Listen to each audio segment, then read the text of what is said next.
switch me on.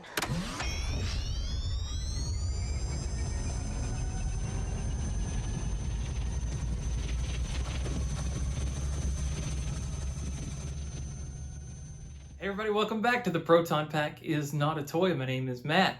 I'm still here. I've just been kind of working on something quietly by myself for a little bit before I was ready to show you guys what I've had in progress.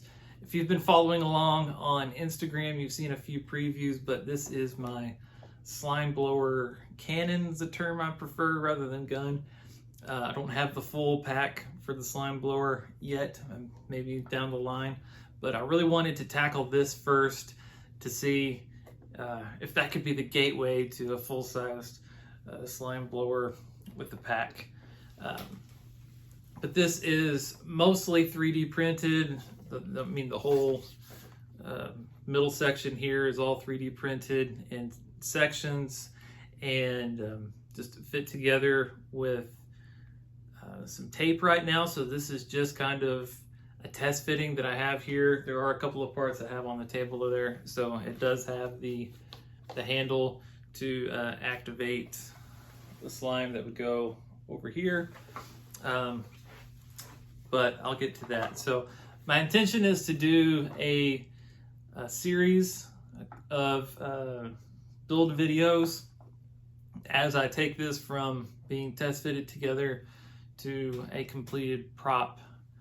And I'm not sure how many videos it'll take. I don't anticipate it being as long or as in-depth as the Venkman conversion series that I did last year, but this is this summer's project.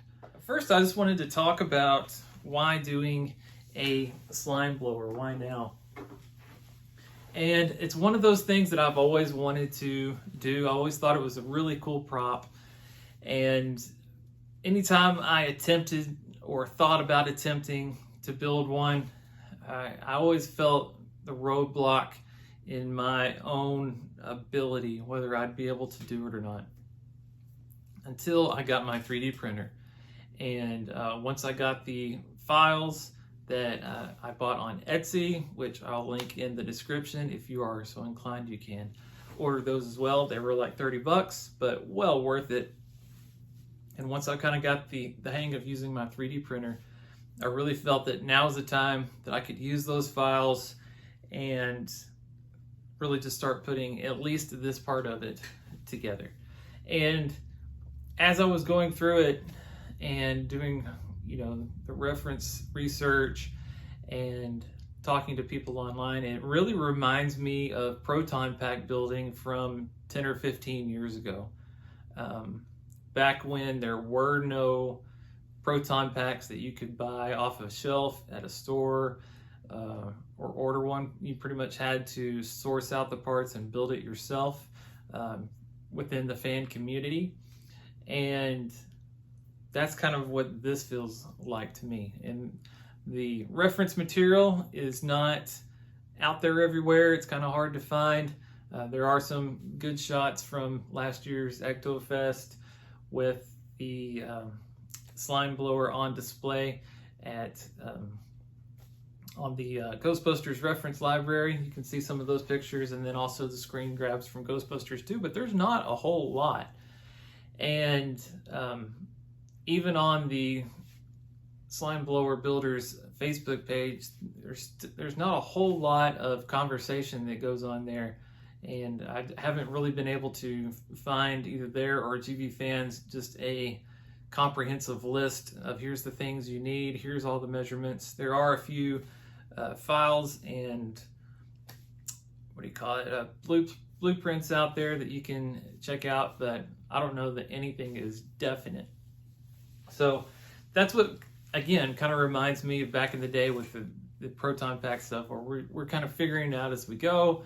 And you're more willing to make concessions and have something be good enough for looks rather than being exact parts that were used on the screen use props. And that's where I kind of fall on this. Since I'm already 3D printing and I'm not using the exact materials that they were using when they built the slime blowers in Ghostbusters 2, I'm going to be a little, have a little more leeway with the parts that I choose. So, for example, this is the 3D printed handle that we've activated on the side, and it uses a bike grip. Ghostbusters fans, the shop there has the right bike grip, and I'll probably buy one the next time I put an order in. But since I just wanted to get something quick and easy for now, I bought one from Walmart.com, and I'll cut this down to size, and it'll be good enough. And so I'm not the kind of guy, I realize, from my proton pack builds and stuff, that really settles for good enough a whole lot at this stage. But with this particular prop and where I am with it now, I'm going to just settle for some things. Also, being kind of a noob on 3D printing, I do plan on painting the black parts here, the black boxes, the end cap, and the stuff that should be kind of a metal or brass color. I do need to paint this white here on the handle, but as far as the silver goes, I could sand it down, I could paint it, but I specifically bought this PLA filament to mimic the look and look straight off the build plate like the metal parts that they used for those parts. And so I'm not planning on sanding down and painting any of the silver stuff. Now, let's talk about the parts that are 3D printed and the parts that I sourced out otherwise that are like real world parts. As far as the 3D printed parts, the nose cone and this whole assembly, I can actually take off here. And there are many parts to this. So you have the obvious nose cone, and then it's got this round insert piece that separates it from the main body. This tube and the nut and this part that spins around here are all 3D printed. There is a bolt that goes through and a washer on the back. Otherwise, this is all 3D printed in this unit here. On the handle, I do have a nut and bolt here and here. Otherwise, the rest of it is 3D printed, including the spacer here. So I removed the tube that I do have on the inside. These are 4 by 10 inch tubes that I taped together that I bought from Michaels, and they slide just perfectly down in there, and that'll give it a nice bit of structure, kind of a skeleton for the inside, so I don't have to worry about squeezing it too tight and snapping it.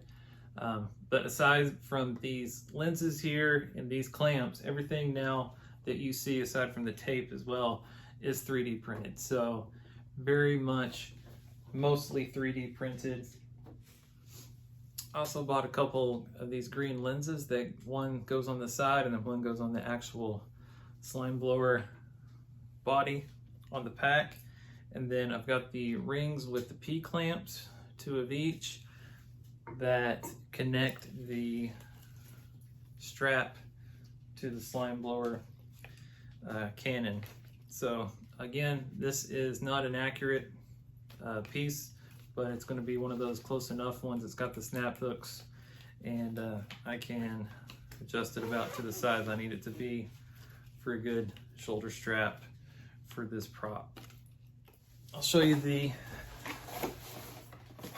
filaments that I've been using. So I do have another roll that I haven't started yet of Sunlu Silk 3D filament, and this worked really well for me. I did try the Silk Silver Polymaker, which is what I have been using pretty much for all of the other stuff. The black, which this is, works well with my printer, but I did have quite a bit of issues with the silver, and so I sent it back tried a different one, paid a few bucks more, and it paid off.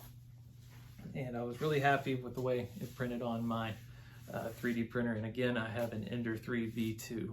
Well, that about does it for this episode. I'll actually be putting stuff together in the next one. This one, I just wanted to have a good overall concept, show you the parts I'm working with, and just a general, introduction video to the series before I actually start making stuff. So, hope you guys will follow along. If you haven't subscribed to the channel already, be sure you do that so you don't miss the next video in this series. And again, check the description for links and all the stuff that you might need if you want to follow along and build one of these as well. Appreciate you guys for watching, and I'll see you in the next video. Bye.